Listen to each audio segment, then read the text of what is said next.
Good morning students. पिछले video में हमने हमारा चैप्टर था जो कंप्लीट कर लिया था। ठीक है, आज हम देख रहे हैं class 7 science first chapter keywords. Okay, तो हमारा जैसे कीवर्ड्स में पहला है ऑटोट्रोपिक। तो ऑटोट्रोपिक मैंने आपको चैप्टर रीड करते हुए बताया था कि जो हमारा ऑटोट्रोपिक होता है, ऑटो मीन्स अपने आप, ट्रोपिक मीन्स नरिशमेंट करना, अपने आप को पोषित करना। जो तो ऑटोट्रोपिक्स का मतलब क्या हो गया कि अपने आप को जो पोषित करते हैं, अपने आप को जो नरिशमेंट करते हैं, उसको क्या बोलते हैं? ऑटोट्रोपिक। तो हमारी जो ग्रीन प्लांट हैं वो अपना भोजन अपने आप बनाते हैं। ठीक है, तो उनको हम क्या बोलेंगे? ऑटोट्रोपिक। द मोड, उनको हम बोलेंगे ऑटोट्रोप्स। लेकिन जो वो प्रोसेस वो कर रहे हैं अपना भोजन खुद बनाने की, उस प्रोसेस को क्या बोलेंगे? Autotrophic mode. ठीक है, the mode of nutrition in which the organism makes their food oven self is called autotrophic. ठीक है, तो the mode of nutrition, nutrition का वो मोड जिसमें जो ऑर्गेनिजम्स हैं अपना भोजन अपने आप बनाते हैं, उसको कौन सा न्यूट्रिशन बोलते हैं? Autotrophic nutrition. ठीक है, तो इसका एग्जाम्पल क्या हो सकता है? इसका एग्जाम्पल क्या हो सकता है? Green plants. ठीक है, क्या हो सकता है? Green plants. ग्रीन प्लांट्स क्या हैं? ऑटोट्रोपिक हैं, वो अपना भोजन क्या बनाते हैं? अपने आप बनाते हैं। ठीक है, क्लोरोफिल, हमें पता है जो हमारे ग्रीन प्लांट्स होते हैं, ग्रीन प्लांट्स के जो लीव्स होते हैं उनमें क्या होती है? ग्रीन पिगमेंट होती है, जिसको हम क्या बोलते हैं? Chlorophyll. The leaves have a green pigment called chlorophyll. ठीक है, आगे हेट्रोट्रोप्स। हेट्रो मीन्स मतलब कि जो दूसरों के ऊपर अपने आप को पोषित करते हैं, हेट्रोट्रोप्स। ठीक है, the organisms which can not make their own food, जो अपना भोजन अपने आप नहीं बना सकते, एंड डिपेंड करते हैं ऑन अदर्स, दूसरों के ऊपर, for their food are called heterotrophs. ठीक है, द ऑर्गेनिज्म जो अपना भोजन अपने आप नहीं बना सकते और अपने भोजन के लिए किसके ऊपर डिपेंड करते हैं? दूसरों के ऊपर, तो उसको क्या बोलते हैं? हेट्रोट्रोप्स। ठीक है, आगे host, an animal or plants on which a parasite organisms lives is called host. host means मैंने आपको पहले ही बताया था, host जैसे देनदार, जो देता है। ठीक है, जैसे हमारे कैसकटा था, जो अमरबेल था, वो दूसरे प्लांट के ऊपर क्लाइंब कर रही थी, चढ़ रही थी, और उससे क्या कर रही थी? अपने न्यूट्रिएंट्स ले रही थी। तो जो प्लांट, जो एनिमल जो उसको न्यूट्रिएंट्स दे रहा था, वो कौन सा प्लांट हो जाएगा? होस्ट। ठीक है, an animal or plants on which a parasite organism, parasite organism कौन सा हो गया? अमरबेल, Cuscuta, leaves is called host plant. ठीक है, नेक्स्ट है insectivorous. Some plants eat insects. हमने पढ़ा था कि कुछ जो प्लांट्स होते हैं जो इंसेक्ट्स को खाते हैं। कैसे खाते हैं? या तो उनको ट्रैप करके, ट्रैप द इंसेक्ट। ठीक है, जैसे उनकी लीड खुलती थी, जब उनके ऊपर वाला जो लीड था प्लांट्स का वो खुलता था, तो वो इंसेक्ट को अपने अंदर ट्रैप कर लेते थे, उनको जाल में मतलब फंसा लेते थे, और उनसे क्या अपने डाइजेस्टिव मेथड के द्वारा उनका क्या निकाल लेते थे? जूस निकाल लेते थे, और उस जूस को वो क्या करते थे? अपने न्यूट्रिएंट्स लेते थे। ठीक है, and digest the insects are called insectivorous plant. इसका एग्जांपल क्या हो जाएगा? Pitcher plant. ठीक है, न्यूट्रिएंट्स हमने पढ़ा था कि जो हमारे मेनली 6 टाइप के जो न्यूट्रिएंट्स होते हैं, जैसे carbohydrate, protein, fat, vitamins, minerals, जो हमारे शरीर के लिए नेसेसरी हैं, जो नीडिड हैं। ठीक है, तो इनको ही क्या बोलते हैं हम? Nutrients. The components of food, इनको क्या बोलेंगे? ये फूड के क्या है? कंपोनेंट, तत्व हैं, घटक हैं। ठीक है, the component of food that are necessary for our body are carbohydrate, protein, fat, vitamins and minerals. ठीक है, these components are called nutrients. इन कंपोनेंटों को क्या बोलेंगे? न्यूट्रिएंट्स। ठीक है, और जो इन कंपोनेंटों को जो लेने की प्रोसेस है, द प्रोसेस, जो इनको लेने की जो प्रोसेस, उसको क्या बोलेंगे? न्यूट्रिशन। ठीक है, the process of taking the nutrients, the process of taking the nutrients by an organism. देखो, मैंने आपको पहले भी बताया था, न्यूट्रिशन में 2 चीज़ें याद रखें, एक टेकिंग और एक यूटिलाइजेशन। ठीक है, तो टेक किसके द्वारा किया जाएगा? ऑर्गेनिज्म के द्वारा, और यूटिलाइजेशन किसके द्वारा किया जाएगा? बॉडी के द्वारा। ठीक है, the process of taking the nutrients by an organism and its utilisation by the body is called nutrition. ठीक है, तो न्यूट्रिएंट्स क्या हो गए? जैसे कार्बोहाइड्रेट, विटामिन्स, फैट, मिनरल्स, ये सारे हमारे क्या हो गए? कार्बोहाइड्रेट्स, ये हमारे न्यूट्रिएंट्स हैं। और उनको जो न्यूट्रिएंट्स हैं उनको जो टेकिंग करना और उसका यूटिलाइजेशन करना, जो वो प्रोसेस है वो क्या है, न्यूट्रिशन। ठीक है। पैरासाइट, पैरा मतलब अनदर के ऊपर, और साइट मतलब सर्वाइव करना, जो दूसरे के ऊपर सर्वाइव करते हैं। The organism that depend for their food on the host plant is called parasite. अभी हमने पढ़ा कि होस्ट क्या था, देनदार था, जो दे रहा था, क्या दे रहा था, अपने न्यूट्रिएंट्स दे रहा था किसको, जो उसके ऊपर क्लाइंब कर रहा था। जैसे अमरबेल क्लाइंब करी थी, जैसे हम ही लगा लो, जैसे लाइस, जुएँ, जो जुएँ हैं जिस जो हमारे ऊपर जो हमारे सिरों में हो जाती हैं, तो हमसे वो क्या लेते हैं, न्यूट्रिएंट्स लेते हैं। ठीक है। तो लाइस क्या होगी, पैरासाइट, और हम क्या हो गए, होस्ट। ओके। नेक्स्ट है हमारा फोटोसिंथेसिस। फोटो, जैसे मैंने आपको बताया था, ये very very important question for this chapter. Photo means light, synthesis मतलब प्रिपेयर करना, जो लाइट की प्रेजेंस में प्रिपेयर किया जाता है। ठीक है। तो ये आपका जो मतलब आपके एग्जाम होते हैं उसमें कभी कभी 5 नंबर्स में भी पुट हो जाता है, और कभी कभी अगर 7 मार्क्स के अकॉर्डिंग क्वेश्चन बनते तो 7 में भी पुट हो जाता है। तो it is very very important question. The process by which green plants make their food from carbon dioxide and water in the presence of chlorophyll and sunlight is called photosynthesis। ठीक है। ये keywords था, इसलिए इसमें मैंने आपकी जो वो इक्वेशन थी वो मेंशन नहीं किया, लेकिन जब आप इसको एज ए क्वेश्चन करोगे तो आपको जो कंप्लीट वो इक्वेशन थी वो भी लिखनी है कि कार्बन डाइऑक्साइड थी, जो ये एनवायरनमेंट से ले रहा था, वाटर था जो ये रूट से ले रहा था, सनलाइट सन से मिल रही थी, क्लोरोफिल इनके अंदर प्रेजेंट था, और क्या किसकी फॉर्मेशन हो रही थी, हमारी ग्लूकोज की या कार्बोहाइड्रेट की, और रिलीज क्या हो रही थी, ऑक्सीजन। तो वो आपको जो पूरी इक्वेशन है वो इसके अंदर क्या करनी है, मेंशन करनी है। ठीक है। But it is keyword, so we can not mention full equation in this photosynthesis. Okay. Saprotroph, sapro मतलब जैसे ट्रोपिक मतलब अपने आप को नरिश करना, अपने आप को पोषित करना। सेप्रो मीन्स मरे हुए जीव जंतुओं से अपने आप को जो पोषित करती है, वो प्रोसेस कौन सी होती है, सेप्रोट्रोपिक न्यूट्रिशन। ठीक है। The organisms that depend for their food on the dead and decade material या ऑर्गेनिजम्स इज कॉल्ड सेप्रोट्रोपिक न्यूट्रिशन। ठीक है। और एक कीवर्ड आपका सेप्रोट्रोप्स, जैसे हमारा न्यूट्रिएंट्स और न्यूट्रिशन था, ऐसे ही हमारा क्या, सेप्रोट्रोप और सेप्रोट्रोपिक।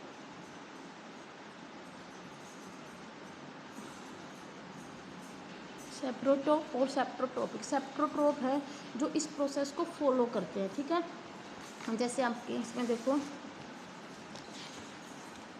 सेप्रोट्रोप्स, plants which use saprotrophic mode of nutrition are called saprotroph. जो सेप्रोट्रोपिक न्यूट्रिशन मोड को यूज करते हैं उनको बोलते हैं सेप्रोट्रोप्स। और सेप्रोट्रोपिक न्यूट्रिशन क्या है, जिसमें ऑर्गेनिज्म अपने न्यूट्रिएंट्स लेते हैं किससे, डेड ऑन डिकेड मटेरियल्स या ऑर्गेनिज्म से, उसको कौन सा न्यूट्रिशन बोलते हैं हम, सेप्रोट्रोपिक न्यूट्रिशन। तो सेप्रोट्रोप के एग्जाम्पल कौन कौन से हो जाएंगे, जैसे हमारा फंजाई है, मशरूम है। ठीक है।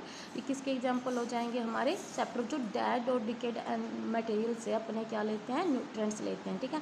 स्टोमेटा, स्टोमेटा सबको बताया था मैंने, जो ग्रीन प्लांट होते हैं, ग्रीन प्लांट के जो लीव्स होते हैं उनके अंदर टाइनी पोर्स प्रेजेंट रहते हैं, उनके लोअर सरफेस में प्रेजेंट रहते हैं। ठीक है। तो इनको ही क्या बोलते हैं, स्टोमेटा। स्टोमेटा का बहुत बिग रोल है किसमें, हमारे ग्रीन प्लांट्स में, क्योंकि अगर स्टोमेटा नहीं होंगे, टाइनी पोर्स नहीं होंगे, तो उधर गैसियस एक्सचेंज नहीं हो पाएगा, वो कार्बन डाइऑक्साइड को नहीं ले पाएंगे और ऑक्सीजन को रिलीज नहीं कर पाएंगे। तो stomata is play very important role in the process of photosynthesis. ठीक है। It helps in the exchange of gases. ये छोटी सी लाइन है but it is very very important, because अगर गैसेस एक्सचेंज नहीं होगा तो जो ग्रीन प्लांट्स है वो अपना भोजन प्रिपेयर नहीं कर पाएंगे। ओके। आगे है आपके कीवर्ड्स कंप्लीट, क्वेश्चन आंसर। ठीक है। Why do organisms need to take food. आप आंसर करने से पहले एक बार सोचिए कि जो हमारे लिविंग ऑर्गेनिजम्स हैं उनको फूड की नीड क्यों होती है। ठीक है। ये बच्चा भी बता सकता है भी, फूड की नीड क्यों होती है, फूड क्यों लिया जाता है। तो मैंने आपको बताया था कि फूड से हमें एनर्जी मिलती है। एनर्जी को हम कहाँ पे यूज करते हैं, हम वर्क करने में, हमारी एनर्जी। और फूड किस लिए ज़रूरत है, हमारी बॉडी की ग्रोथिंग के लिए। और किस लिए ज़रूरत है, हमारी जो हमारे डैमेज हो जाते हैं बॉडी पार्ट उनकी रिपेयरिंग के लिए, और जो हमारी बॉडी के फंक्शंस हैं उनको मेंटेन करने के लिए। तो इसमें कोई रटना नहीं है, कोई लंबी चौड़ी लिखने की जरूरत नहीं। आप इसको अपनी लैंग्वेज में भी लिख सकते हैं कि फूड से हमें क्या एनर्जी, फूड से हमें क्या मिलता है, हमें एनर्जी मिलती है। एनर्जी को हम कहाँ लगाते हैं, वर्क करने में लगाते हैं।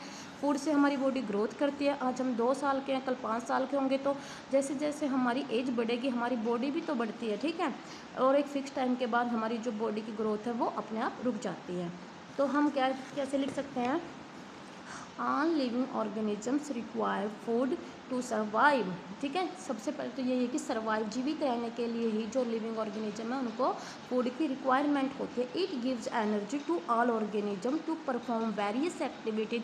आप इनको 1 2 3 करके भी लिख सकते हैं कि वेरियस एक्टिविटी को करने के लिए, बॉडी की ग्रोथिंग के लिए, डैमेज पार्ट को रिपेयर करने के लिए, और बहुत से जो हमारे फंक्शन हैं बॉडी के उनको मेंटेन रखने के लिए हमें किसकी नीड होती है, फूड की, ठीक है।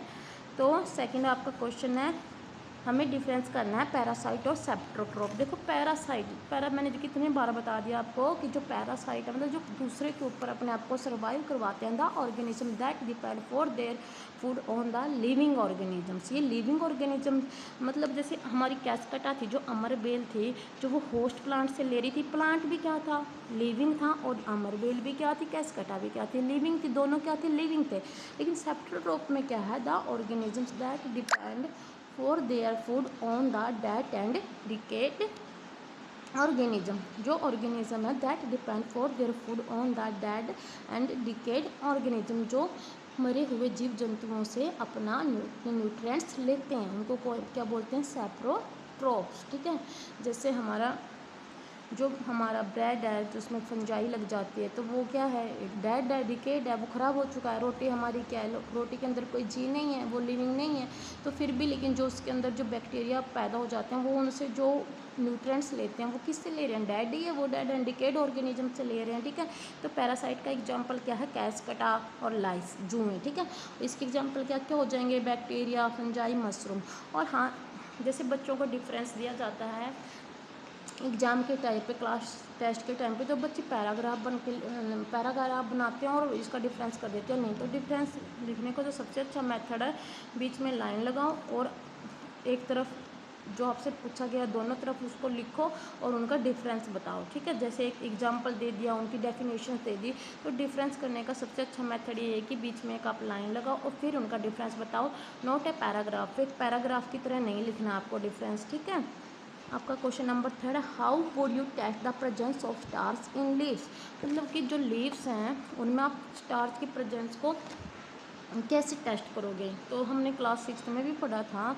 जैसे हम क्या ले लेते हैं, take 2 potted plants of the same. हम एक टाइप के ही 2 मतलब पोटेड प्लांट ले सकते हैं कि गमले में हमने जैसे प्लांट ले लिया, हमने एक को क्या, keep 1 in the dark room, हमने एक को अंधेरे कमरे में रख दिया 3 से 4 दिन या 72 हाँ बस, ठीक है। और दूसरे को कहाँ रख दिया, सनलाइट में।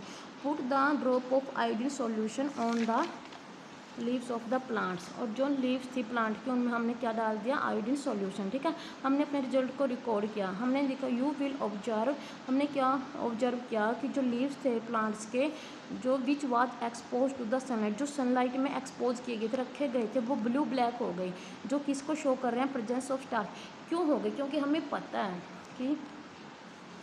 है कि जो हमारा खाना, जो हमारे ग्रीन प्लांट्स होते हैं जो अपना खाना बनाते हैं वो सनलाइट की प्रेजेंस में ही बनाते हैं। जब उनके ऊपर सनलाइट पड़ा, जब उन्होंने अपना जो खाना वो बनाया, तभी तो कार्बोहाइड्रेट बना था, ग्लूकोज बनी थी, ठीक है। तो कार्बोहाइड्रेट जिसके अंदर प्रेजेंट रहेगा उसके अंदर स्टार्च भी प्रेजेंट रहेगा। अगर डार्क रूम में उनको सनलाइट ही नहीं मिलेगी तो अपना खाना ही नहीं बना पाएंगे, खाना ही नहीं बनाएंगे तो कार्बोहाइड्रेट ही नहीं बनेगा, कार्बोहाइड्रेट ही नहीं बनेगा तो स्टार्च की प्रेजेंस नहीं दिखेगी। तो स्टार की प्रेजेंस कहाँ दिखेगी, जहाँ सनलाइट होगी। और स्टार्च कहाँ होगा, जहाँ कार्बोहाइड्रेट की फॉर्मेशन होगी, ठीक है। तो जो हमारा क्वेश्चन नंबर 4 है, give a brief description of the process of synthesis of food in green plant. तो इसमें आपको सारी फोटोसिंथेसिस वाली जो प्रोसेस है वो करनी है, ठीक है। जो मैंने कीवर्ड में भी लिखवाया आपको, पहले फोटोस, उसका मीनिंग, सिंथेसिस का मीनिंग, और फिर वो प्रोसेस, फिर इक्वेशन, और फिर स्टोमेटा, इन सब के बारे में आपको एक्सप्लेन करना है। It is very very important question. अगर आप लोगों से नहीं हो पा रहा है तो प्लीज़ मुझे नेक्स्ट वीडियो में बताइए, मैं उसको पूरे क्वेश्चन को आपको लिख के दे दूँगी, ठीक है। Show with the help of his sketch that the plants are the ultimate source of food. क्या बताना है कि जो प्लांट हैं वो अल्टीमेट सोर्स है फूड का, ठीक है। चाहे मतलब कोई किसी भी तरीके से खा रहा है, हम खा रहे हैं, या क्या नाम है, लायन खा रहा है, डियर खा रही है, स्नेक खा रहा है, कोई भी जो लिविंग ऑर्गेनिज्म है जो फूड ले रहा है वो उसका अल्टीमेट सोर्स क्या है, उसका अल्टीमेट सोर्स क्या है, प्लांट है, ठीक है। जो मेन सोर्स है, जो जहाँ से बन रहा है फूड, उसका अल्टीमेट सोर्स क्या है, plants. All living beings depends on plants for food directly और इनडायरेक्टली, मतलब डायरेक्टली रूप से भी जो हमारे लिविंग बीइंग्स हैं, ह्यूमन बीइंग्स हैं, लिविंग ऑर्गेनिजम्स हैं, या तो सीधे रूप से या अप्रत्यक्ष रूप से, वो किसके ऊपर डिपेंड है, प्लांट्स के ऊपर। हमने इसको स्केच की हेल्प से दिखाया, जैसे प्लांट्स को किसने खाया, डियर ने, और डियर को किसने खाया, लायन ने। लायन किसके ऊपर डिपेंड था, डियर, लेकिन डियर किसके ऊपर डिपेंड थी, प्लांट्स। तो सारा मतलब घूम फिर के इसका सोर्स क्या हुआ, मेन प्लांट्स, ठीक है। जैसे एग्जाम्पल और देखो, ग्रास प्लांट को किसने खाया, इंसेक्ट्स ने। इंसेक्ट्स को कौन खाते हैं, फ्रॉग को कौन खाता है, स्नेक। और स्नेक को किसने खाया, ईगल ने। स्नेक का फूड देखो, फ्रॉग का फूड देखो, जिसको ये खा रहे हैं वो मेन तो कहाँ से ले रहा है अपना फूड, प्लांट से। तो प्लांट क्या हो गया, plant is the ultimate source of the food, ठीक है। आज आपके कीवर्ड्स एंड क्वेश्चन आंसर थे। नेक्स्ट वीडियो में हम फिलअप्स देखेंगे एंड आगे के क्वेश्चन देखेंगे। ओके।